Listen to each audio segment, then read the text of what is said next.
Bon matin à tous, bienvenue à votre café matinal ensemble dans la parole de Dieu. Bienvenue à toute la famille Nouvelle Vie, mais aussi la famille élargie maintenant aux quatre coins du Québec, de la francophonie et une bienvenue, une salutation chaleureuse, particulière à tous nos amis qui suivent maintenant les cafés matinaux sur On est ensemble. Et ça, c'est partout à travers la francophonie. Je vous invite tous à envoyer, à partager le lien de ces cafés matinaux avec vos amis, avec des gens à qui ça ferait du bien. Il nous fait du bien d'être ensemble dans la parole de Dieu.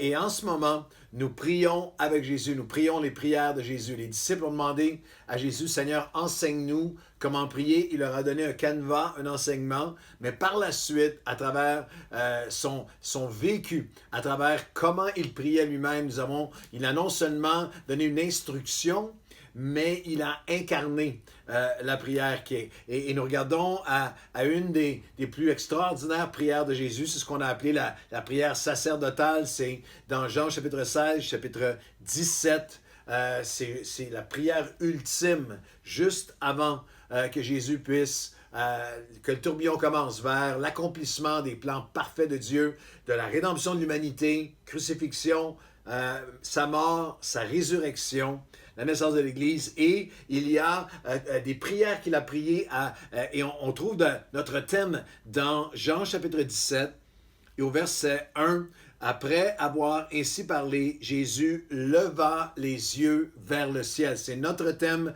lever les yeux vers le ciel, et il dit, Père, l'heure est venue, glorifie ton Fils, afin que ton Fils te glorifie. Et c'est ce que nous faisons ensemble. Nous levons les yeux vers le ciel en prière. Et nous avons vu ensemble quelques étapes déjà. Lever les yeux vers le ciel et prier lorsque nous nous sentons exclus. Si vous avez manqué les derniers podcasts, je pense que celui-là, les deux premiers sont très pertinents pour chacun d'entre nous. Prier lorsque nous nous sentons exclus. Lever les yeux vers le ciel, deuxième prière, pour plus de son esprit dans nos vies. Jean, chapitre 16. Et aujourd'hui, nous regardons à prier, lever les yeux vers le ciel, parce qu'il y aura des éclipses. Parce qu'il va y avoir des éclipses dans nos vies. Une éclipse, c'est la disparition totale ou partielle, absence ou effacement d'un astre dû à une interposition d'un autre. Alors, c'est une éclipse. La lune se place devant le soleil et tout à coup, il y a une éclipse. Ça prend place dans la nature, ça prend place dans les astres. Mais vous savez, et je sais que parfois, il y a des éclipses dans nos vies. Des éclipses spirituelles. Jésus est là, et là, il y a quelque chose qui passe devant. Il y a une épreuve, il y a une tragédie, il y a un drame, il y a un questionnement, il y a un changement, il y a un bouleversement, il y a une pandémie qui passe devant. Et là, il y a une saison d'éclipse. Et c'est illustré assez magistralement dans la vie, avec les disciples qui avaient pourtant passé 3 ans avec lui, qui avaient vu le miraculeux, qui avaient entendu ses enseignements. Et Jésus lui dit, lève les yeux vers le ciel, il est en parfait contrôle des temps et du moment. Tout est sous son contrôle. La Bible nous dit même dans Jean 17 que, alors que tout pouvoir lui avait été donné. Mais Jésus a levé les yeux vers le ciel, il a dit, Père, l'heure est venue. Tout pouvoir lui est donné. Tout est très clair. Le Père est en contrôle de toutes choses. Le Fils dit, mon Père est en contrôle de toutes choses, en contrôle des temps et de tout ce qui va prendre place.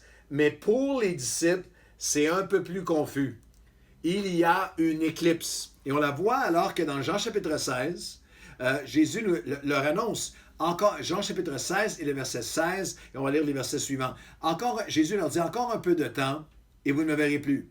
Puis encore un peu de temps et vous me verrez, parce que je m'en vais vers le Père. Pour nous, qui comprenons qu'il explique encore un peu de temps, vous ne verrez plus la mort, la résurrection, 3 jours, et après la résurrection, et après vous allez me voir, je m'en vais vers le Père. Là-dessus, quelques-uns de ses disciples dirent entre eux, que signifie, qu'est-ce que ça veut dire lorsqu'il nous dit, encore un peu de temps, vous ne me verrez plus, et encore un peu de temps, et vous me verrez, et parce que je m'en vais au Père. Et ils se disaient donc, que signifie ce qu'il nous dit encore un peu de temps? Nous ne savons pas de quoi il parle. Wow! Ça, c'est Jean qui a écrit ça quelques décennies après et qui se rappelle et qui dit, à ce moment-là, on était dans un éclipse. Total eclipse of the heart. Un éclipse total à ce moment-là. On ne sait pas de quoi il parle. Et nous avons, nous aussi, ces saisons d'éclipse dans nos vies. Et Jésus connaît leur cœur. Jésus, le verset 19 de Jean 16, connaissant leur cœur, connaissant ce qu'il y avait, savait ce qu'il y avait à l'intérieur d'eux, il leur dit, vous vous questionnez les uns les autres, qu'est-ce que ça veut dire encore un peu de temps, vous ne me verrez plus, encore un peu de temps et vous me verrez à nouveau. En vérité, je vous le dis, vous pleurerez et vous vous lamenterez, et le monde se réjouira, mais vous serez dans la tristesse, mais votre tristesse se changera en joie. Vous aussi, vous êtes maintenant dans la tristesse, verset 22, mais je vous reverrai et votre cœur se réjouira. Et à ce moment-là, vous allez connaître une joie que personne ne va pouvoir vous enlever. Jésus annonce sa mort et sa résurrection. Et le paradoxe, que lorsqu'il est mort, il y a les Romains, il y a les Juifs qui se réjouissent, pensant que c'était fini. Il y a les forces ténébreuses, sataniques de l'enfer qui se réjouissent et les disciples pleurent. Mais les disciples vont trouver une nouvelle joie. Leur larme va se transformer en joie. Lorsque nous traversons nos saisons d'éclipse, Jésus nous dit en fait, ne gaspille pas tes larmes. Ne gaspille pas tes larmes. Il va y avoir des saisons d'éclipse où, comme les disciples, nous disons, nous ne comprenons pas ce qu'il nous dit. Nous ne comprenons pas ce qu'il fait. Nous ne comprenons pas ce qu'il nous annonce. Lui dit, tout est sous mon contrôle, mais eux étaient dans la confusion totale. Mais Jésus leur dit, vos larmes vont se transformer en joie. Lorsqu'il y a des éclipses, j'aurais le goût de vous le dire ainsi, ne gaspillez pas vos larmes. Ne gaspillez pas votre tristesse. Je dirais de cette façon, ne gaspillez pas votre pandémie.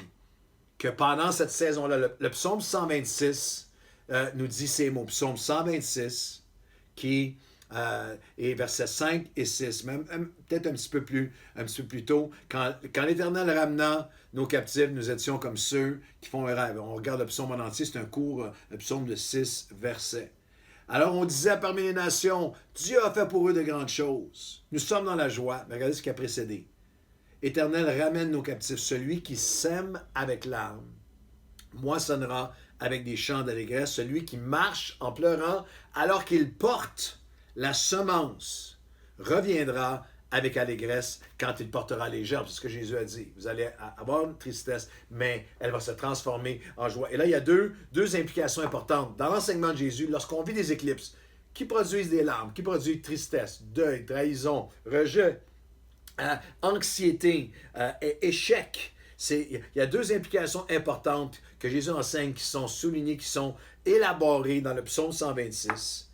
C'est que c'est possible de gaspiller, la possibilité de gaspiller nos larmes. Nous pouvons gaspiller nos larmes. Si nous laissons nos larmes devenir amertume, si on les laisse devenir colère, blâme, regret, culpabilité, comme pasteur après toutes ces années, j'ai vu des gens, leurs larmes, gaspiller la semence, comme un semeur qui viendrait et qui domperait tout ça au même endroit, puis les semences ont été gaspillées. Il y a des gens qui gaspillent. Peut-être que vous avez gaspillé vos larmes. En vous enfonçant, tout ce que... C'est juste un cycle de je pleure, je regrette, j'accuse, je suis dans le deuil, la colère, l'amertume, et je recommence, et je répète. Les gens qui s'enlisent dans leurs larmes.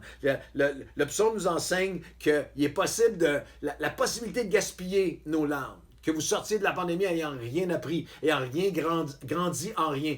Vos larmes n'étant juste que plus de larmes. Mais la deuxième pensée, elle est tellement puissante, c'est ce que Jésus enseigne et que le psaume 126 souligne, c'est que pas seulement que la joie va suivre les larmes. Souvent on pense ça, oui, mais de l'autre côté de la pandémie, de l'autre côté de mon deuil, de l'autre côté de mon échec, il y aura peut-être de la joie, le côté de larmes un jour, comme le psaume 30, verset 5, qui dit « La nuit, les pleurs arrivent, mais la joie vient le matin. Joy comes in the morning. » Mais ce que la Bible enseigne, ce que Jésus enseigne, ce que le psalmiste enseigne lorsqu'on a des éclipses, lorsqu'on lève les yeux vers le ciel au milieu d'une éclipse, où il y a quelque chose qui vient bloquer notre vision de ce que Jésus nous dit et ce qu'il va faire, c'est que la promesse est non seulement que la joie va suivre les larmes, mais qu'en fait, nos larmes peuvent devenir les semences qui produisent la joie, contribuent à la joie. La promesse que Dieu va amener sa gloire, nous faire grandir par nos larmes. Que chaque larme, et là ça change ta perspective complètement, que mes larmes en fait, lorsqu'elles sont bien semées, lorsqu'elles sont semées en refusant l'amertume, semées en refusant les regrets, semées en refusant le blâme, la culpabilité, la condamnation de soi. Non, ces larmes, je les sème avec une vision claire que les larmes vont produire la lumière. Que mes larmes vont produire. C'est ce qu'il dit. Celui qui marche, psaume 126, en pleurant, quand il porte la semence de ses larmes, va revenir avec allégresse lorsqu'il va porter des gerbes, porter les fruits, la moisson, le résultat, la joie que rien ni personne ne pourra nous enlever. Alors, je veux prier avec vous ce matin. Je veux qu'on puisse prier aujourd'hui, quel que soit le moment du jour où vous voyez ce message. Je veux qu'on puisse prier ensemble aujourd'hui, Seigneur. Si nous sommes, je prie pour tous ceux qui traversent une saison d'éclipse, ou comme les disciples, ils disent que nous ne savons pas ce qu'il nous dit, nous ne comprenons pas ce qu'il nous annonce. Il y a un éclipse, il est maintenant devenu quelque chose qui passe entre moi et ma vision du Seigneur, de sa bonté, son amour, sa volonté, de ce que je croyais être ma destinée. Mais Seigneur, lorsqu'il y a une éclipse, nous nous tournons vers toi et nous refusons de gaspiller nos larmes. Nous entendons la voix de Jésus qui dit, en ce moment, vous pleurez, mais de vos larmes, une joie va émerger, une joie que le monde ni personne ne pourra vous ravir. La joie d'avoir grandi, la joie d'avoir appris, la joie d'avoir été transformé, la joie de voir comment Dieu a transformé ça. Et c'est devenu un tremplin pour les choses nouvelles qu'il a pour moi. Comme toi, Seigneur, l'ultime sacrifice de larmes et jusqu'à ta mort a amené la résurrection pour la terre entière, pour tous ceux qui vont se tourner vers toi.